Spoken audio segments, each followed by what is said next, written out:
Future हमारे काम को बहुत ईजी कर दिया है। पहले जहाँ पे हम लोग छोटी छोटी गतिविधियाँ खुद से करवा करके बच्चों को सिखाते थे तो वो बेहतर समझ पाएँ, उन चीज़ों को याद रख पाएँ। पीबीएल ने उस चीज़ को बहुत आसान कर दिया। बच्चे कोई भी समस्या का समाधान सोचने लगे, उस विषय पे बात करने लगे, आपस में मिल के काम करने लगे, उनकी दोस्ती अच्छी होती है आपस में भी और मेरे साथ भी। वो काफ़ी जो शांत थे वो भी थोड़े बेहतर तरीके से अपनी बात रखने लगे, प्रश्न पूछने लगे, चीज़ें उन्हें याद रहती हैं। काफ़ी मतलब बदलाव हुआ है और पॉजिटिव हुआ है। जब आप बोल रहे हैं कि उनके आपस में जो रिलेशन है बच्चों का और आपके साथ बदला है या इम्प्रूव हुआ है, तो क्या इम्प्रूवमेंट हुआ है?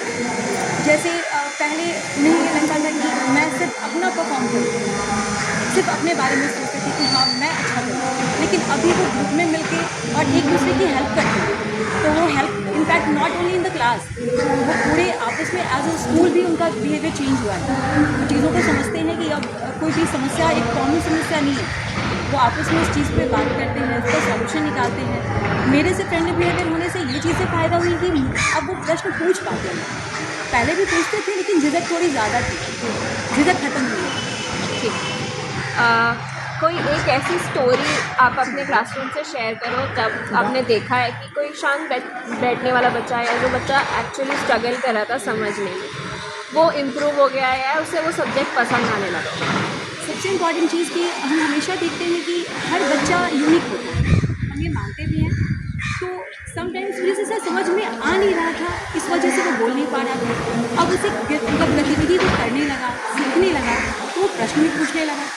और ऐसी बहुत सारी रोचक गतिविधियाँ जो होती हैं, जैसे फूड स्टॉल लगाना, सारे बच्चे इतने बढ़ चढ़ के फूड स्टॉल लगाए, साथ ही साथ इतना मुनाफा कमाया, तो धीरे धीरे वो जो एक छुपे हुए थे उनकी प्रतिभा निखर के सामने आ गई। कोई स्टोरी है आपके पास, कुछ रियल इंसिडेंट? रियल इंसिडेंट है मैम। जैसे एक बच्चा मेरे क्लास में था ऐसा, जो कि कभी प्रश्न पूछता नहीं, शांत बैठता, अगर बहुत से बात बस रिटन वर्क में जो होमवर्क दिया वो बता दिया, कभी भी खड़े होकर जवाब नहीं दिया। लेकिन जब उसने गतिविधि से आधारित प्रश्न पूछा गया तो वो बेहतर सामने निकल के आया और सबसे बेस्ट क्लास में परफॉर्म किया और सारे बच्चों ने उसके लिए तालियां बजाई। ठीक है। आपकी जो भूमिका है अब एज ए टीचर, उसमें क्या बदलाव है? पहले आप सिर्फ टीचिंग करते थे, अभी आप मेंटरिंग करते हो, तो ये जो ट्रांजिशन हुआ है उसके बारे में कुछ बताइए। पहले मेरे हाथ में किताब और बोर्ड पे कुछ नोट्स, उन्हें समझाने की अपनी तरफ से पूरी कोशिश करना, छोटी छोटी गतिविधियाँ करना, ये मेरी दिनचर्या थी। उन्हें लिखवाती, फिर प्रश्न पूछती, फिर समटाइम्स बात भूल जाती। अभी क्या है कि वो जब करके सीखने लगे, पहले साल थोड़ी ज़्यादा मेहनत करनी पड़ती है जब वो क्लास 6 में आते हैं, क्योंकि क्लास 6 में ईवीएस से जस्ट अलग हुआ होता है साइंस, बहुत ही सासवा अवस्था में होता है। अभी अगर रुचि जग जाएगी तो साइंस उसका मित्र बन जाएगा हमेशा। तो ये कोशिश मेरी होती है और वो उससे ये फ़ायदा होता है कि क्लास 7 या 6 1-2 महीने बीतते बीतते वो आधे काम क्या वो पूरे काम ही खुद करने लगते हैं और खुद बढ़ चढ़ के बताते हैं कि मैम ये देखिए कैसा बना है, ये अच्छा है।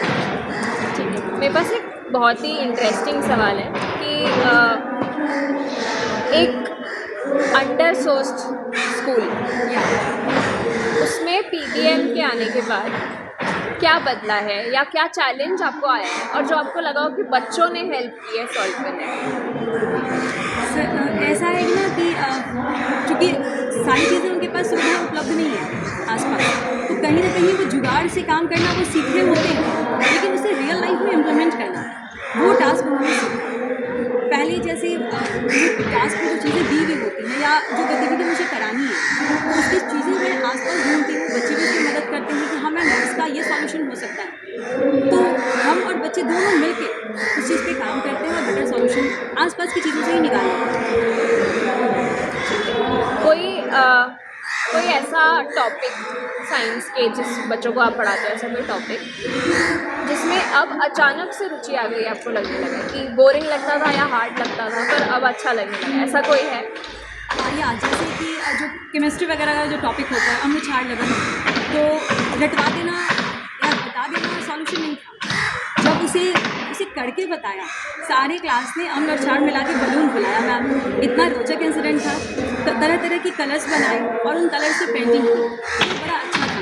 तो और इंटरेस्ट लेके समझ लिया ना सारी चीज़ें याद होना चाहिए। रासायनिक परिवर्तन, ये आपका जो भौतिक परिवर्तन, ये सारी चीज़ें उन्हें समझ में आ गई है, उन्हें रटने की आवश्यकता नहीं है।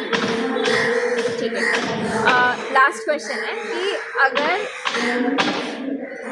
अभी जो जैसे ब्लॉक से डिस्ट्रिक्ट से अभी स्टेट लेवल तक के लोग आए हैं, ये देखने के बाद आपको क्या बिलीफ है इन द गवर्नमेंट स्कूल का बच्चे, like let's face it, private और बच्चे में जो है in terms of the resources, तो अब आपको क्या लग रहा है, what is the future of government school children? Very bright future because अभी मैं यहाँ